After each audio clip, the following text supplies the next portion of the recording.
Hello and welcome to this special episode. Recently, Ontario's Minister of Economic Development, Job Creation and Trade led a trade mission to India. What is the outcome of this mission? What are the results? To talk more about it, we have in our studio Minister Vic Fedeli. Hello and welcome to BDC. Thank you very much, Rupinder. It's great to be here. It's a pleasure. Minister, how was your trip to India? Well, it was exciting. I mean, I've been to India before. Obviously, everybody in your audience knows it's a vibrant and exciting community. We had a very successful business-to-business trip. Definitely we'll talk about those deals and MOUs, but we have seen couple of tweets, your visit at Kapil Sharma show and the religious places, Gurdwara Bangla Sahib and Akshardham Mandir. How was that? Well, the cultural aspect was very, very helpful. It helps for us to share our message about how the people of Ontario are encouraging more people from India to come over. But it also was a real opportunity to develop a better understanding of the Indian community. I mean, there are 830,000 people of Indian origin who now live in Ontario, 52,000 students, 171,000 tourists every year. So getting a better sense from going to some of the temples and some of the other areas, it gave us a better sense of the deeper meaning of the people. Now, that's the more serious side. The fun side was Kapil Sharma show. I mean, he was a riot. 40 million viewers. He was funny. He gave me a hard time. He went in the green room, the waiting room. He said, "You're a lot shorter than I expected." And I told him, I said, "You're no Shah Rukh Khan yourself." So he had a good chuckle over that. And he asked me in my home, you know, who's the boss? And I told him it's my wife, because she's as tall as everywhere. She's as tall as Deepika to begin with. My wife is 6 feet tall. Oh wow! So I told her she runs the home. So there was a lot of fun like that. But I have to say that the best part of his show was when he asked about, what's your mission here? And I told him that we're developing better relations between India and Ontario, and I talked about our open for business and all of the fun things. And then I told him that I also had a separate mission, which was from Shashi and Raj, the parents of my chief of staff, wanted me to find him a wife. So the camera turned on Rahul. So was the trade mission successful in that? In that aspect, I may not have been a complete success in finding Rahul a wife. So maybe next time. So maybe but the show will air in December, and perhaps because the camera turned to Rahul, he blushed, he got very red in the face, but perhaps he'll make some connections from that. We are looking forward to that episode. So coming back to this mission, 12 Ontario companies joined you in this trade mission. If we look at the mission, when you plan such kind of missions, what are the priorities? Well, we wanted to make sure that we didn't waste anybody's time. Both the contingency from Ontario and the companies in India, we were matchmaking. So we know that infrastructure is of huge importance in India. We're so impressed, by the way, at the development and the growth of the infrastructure and the telecommunications aspect. Just huge. So we kept the mission to IT companies and tech companies and infrastructure. You know, I learned something truly valuable when I was there.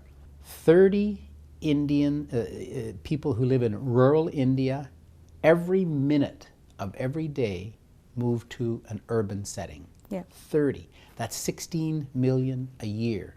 In Ontario terms, that would be the need to create a city the size of Ottawa every single month till 2050. So that tells us how much infrastructure is being built. So we talked to companies in Ontario to come over who were involved in tech and infrastructure.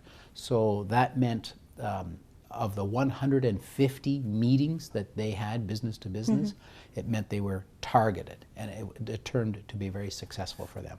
Okay. Minister, as VVDN announced their new facility in Kitchener and Waterloo, how will Ontario going to benefit with that? Well, VVDN Technology is going to hire, our press release said 200 engineers in Kitchener-Waterloo area. They, in their press release, said 250 to 300. They want masters and PhDs. So this is huge investment in research and technology, but they're also looking at how they can be manufacturing those products as well. So I think this is just the beginning of a truly great relationship, and being there with them and sitting there and being able to say with them, you know, since Premier Ford was elected Premier of Ontario 17 months ago, here's what we've done.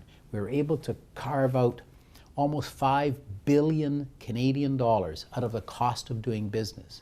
These are the reasons, and I would give the list right down to individual dollars, how we've saved businesses money, allowing them to write off their manufacturing equipment within the same year. That saves business about almost 700 million this year.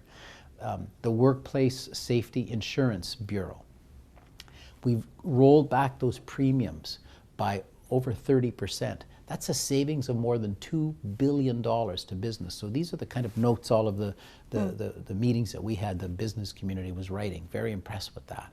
So VVDN Technology said, yes, Ontario is the place for us. It was the clincher. But if we look at the trade relation between Canada and India, they have been trading partners for years. But if we look at Ontario, the amount is very tiny.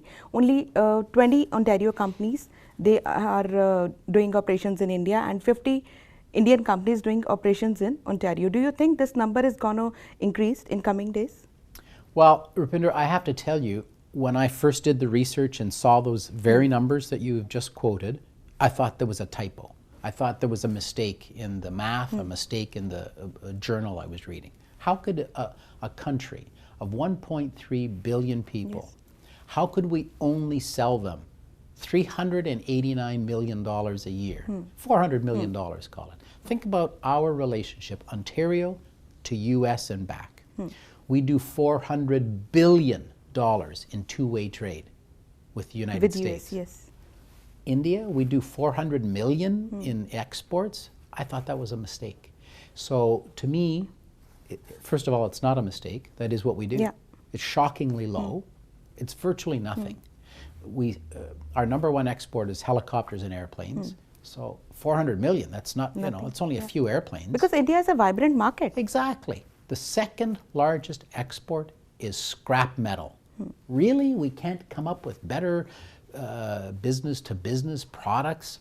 So I think it's a blank canvas that we have an opportunity to paint a beautiful picture of a future together between Ontario and India. And that's the advantage. That's why we go on these trade missions, is to meet and get right in and understand the opportunities and to see it firsthand. If you look at the other outcome, like the MOU is signed between Seneca College and other universities and institutions of India like GD Goenka and National Institute of Financial Management. But if you look at the data, daily thousands of international students are landing in Ontario. Do you have any provincial plan for them? Like, because everyone who comes to study, they want to settle down here. Do Ontario government have any plan for them, like after their studies, if they want to settle down, they have a plan for it? Because what we have seen is after doing management courses, they are landing with low paid jobs. Well, first of all, we want them to stay. You know, I was touring a facility in another community today. I spent time on the phone talking to other manufacturers today. The number one issue with the business community right across Ontario, they can't find people. So we want those students. We want them to come here, and we want them to be gainfully employed when their education is complete. We have, no matter which area, from Cornwall to Kenora, from Wawa to Windsor, we need people.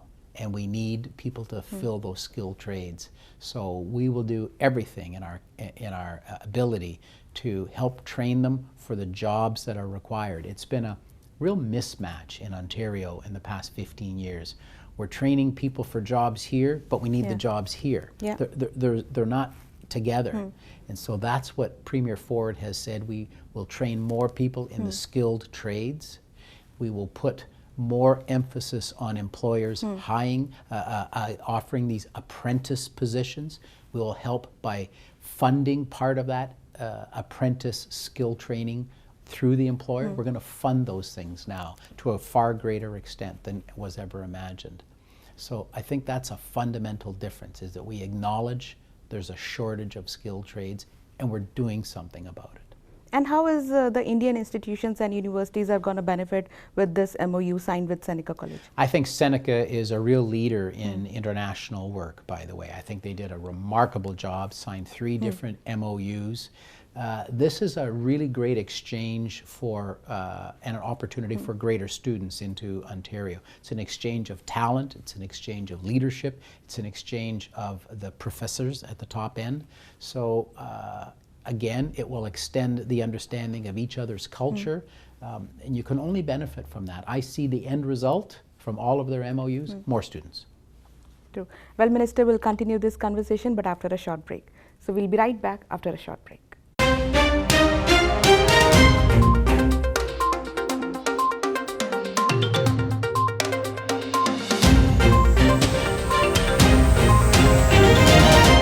Welcome back in this special conversation with Ontario's Minister of Economic Development, Job Creation and Trade, Vic Fedeli. Minister, if we look at this trade mission and if we look at India, technology, infrastructure, innovation, they are the hallmarks of India. So what is Ontario going to learn from them? Well, I think what we've seen, we should be envious over what India has done in the last few years. When you think about broadband and cellular connection in Ontario, throughout Canada, it's probably somewhere around 43 to 50%, somewhere in there in saturation.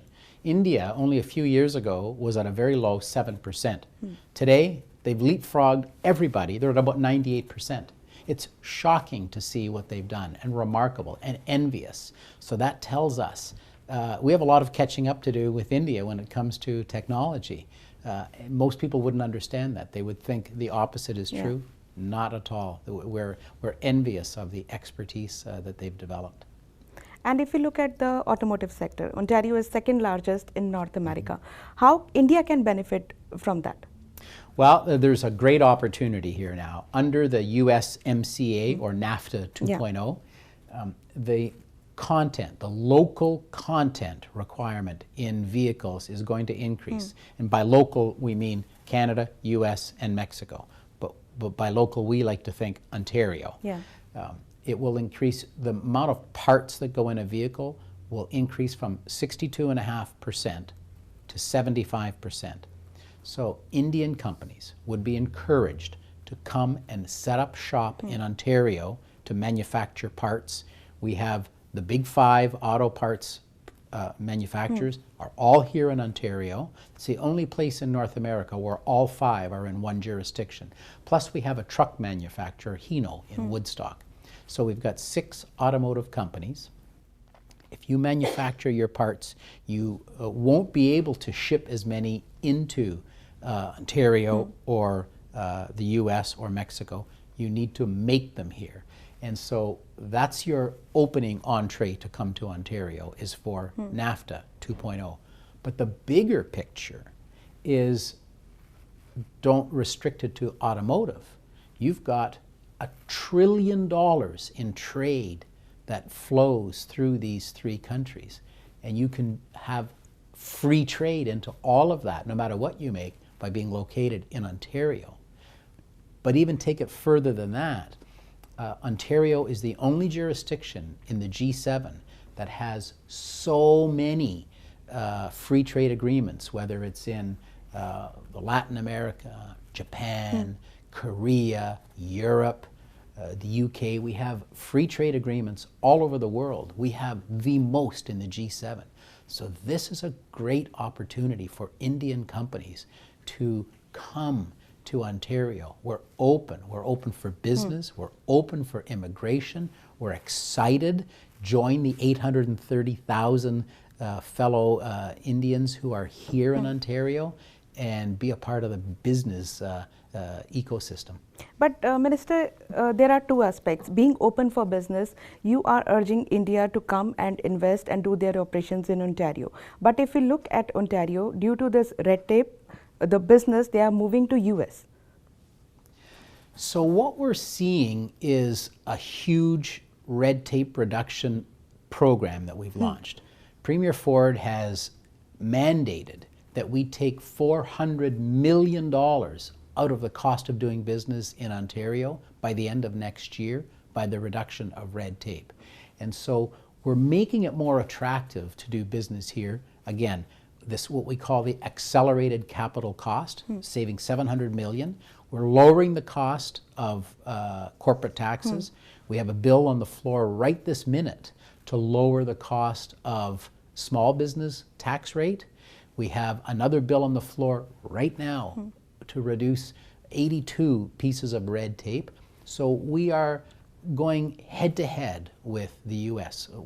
When the president in the U.S. lowered the U.S. tax rate so much, came up with an accelerated capital cost, we're matching and superseding all of that. So our taxes are lower and our environment is better. But if Ontario business companies, they do their operations in India, what is the potential of dealing with the programs like Make in India? Well, we think it's a great opportunity for Ontario companies to locate in India as well and be part of all of that. They can take the technology they've developed here, the expertise in infrastructure, transit, road building, take that to India, set up shop there, and do business there. We see that as a great opportunity to be a partner in India, to bring the expertise that is required there. There's so much infrastructure being developed in India and not enough companies there, not enough expertise, not enough training, not enough technology to do that infrastructure, but Ontario has it all and we're ready to export that as well. That's where that $389 or $400 million number will grow hugely. But if you look at the business is one part. At the end of the day, it's people-to-people ties. Are you hoping to increase that people-to-people ties with India and Ontario? Yes, the only way you can do that is by frequently exchanging, going there, bringing missions back. We have a mission from India coming here next week. We expect to be back in India frequently. That's the only way. You've got to develop those close ties and those close business relationships, and you can only do that face to face. There's so much you can do on the phone, on texting, and on email. There's only so much. You need to be face to face and feel each other to be able to understand. I think we have a deal. You need to look in somebody's eyes. Minister, there is one sector in India, that is Bollywood, which is Hindi movies. We have seen Ontario is lacking behind to attract those filmmakers to come and do their create their movies here, do the production here in Ontario. So we are opening up the Ontario Film Tax Credit. We have 5 different tax credits to make it to encourage companies to come. In certain areas of Ontario as well, there are even further incentives for you to come. Create Ontario has incentives that they offer film producers as well. You need to hire a certain volume of Ontario people, whether it's in the construction or the set or the costuming or the directing or the acting. There's certain numbers, metrics that you have to meet, but we are absolutely encouraging more production here. We've got the expertise. We've got the worldwide flow of films that are made here. Star Trek Discovery is a great example, filmed in Mississauga. These are huge productions. Stephen King's It 2, both filmed in Ontario, but also in smaller communities, like where I live. I live in North Bay in Northern Ontario. We had $25 million in movies filmed in North Bay last year. I call them the Hallmark Christmas kissy face movies. You know, the ones that you see every 2 hours on the Hallmark. We had about a dozen of those filmed in North Bay. 2 hit series, Carter and Cardinal, the TV series, both filmed in North Bay. So we don't necessarily have to have it in Toronto. There are other vibrant But we really want to Hindi filmmakers come in Ontario and show this beautiful province to the audience there in India and worldwide. We really want that to happen, and that's why we have the film tax credits, 5 different. That's why we have Create Ontario, and that's why we have some regional incentives. If they film outside of Toronto, there are additional incentives as well. But we want them here. We want that to be a big part. Premier Ford has said, you know, we're at $2 or $3 billion in movie production now. Let's get it to 5. Let's get it to 5 billion like Georgia did. We are looking forward to it. Coming back to MOUs, we have seen whenever these trade missions are led, many MOUs are signed, but is there any deadline for them when these deals are going to close? Well, the MOUs with Seneca College are immediate, and we expect those to be long-standing. I would hope that they are permanently in place to be able to have long-term relationships. I can tell you we're also working on one with Karnataka, and we really hope that we finalize that in the very near future. We're very close right now. Okay. But so many people have signed MOUs that are almost meaningless, just to be able to say, oh, we have an MOU. I don't like that. We want ours to be real. The one that we're doing with Karnataka, that will give us an edge in doing open door to do technology deals in that region. That's a real MOU. That's something that gives us a competitive advantage, and exchanges gives them a competitive advantage too. That's a real MOU rather than a friendly handshake. Oh, we have an MOU. It sits on a shelf and it was meaningless. We've seen so many of those in the last 15 years. They're absolutely meaningless. Ours got to have teeth. We want some substance from them. Well, Minister, thank you so much for sharing all this information. We are looking forward to interview once again when this Karnataka MOU is signed. Thank you so much. Thank you, Rebecca. Thank you.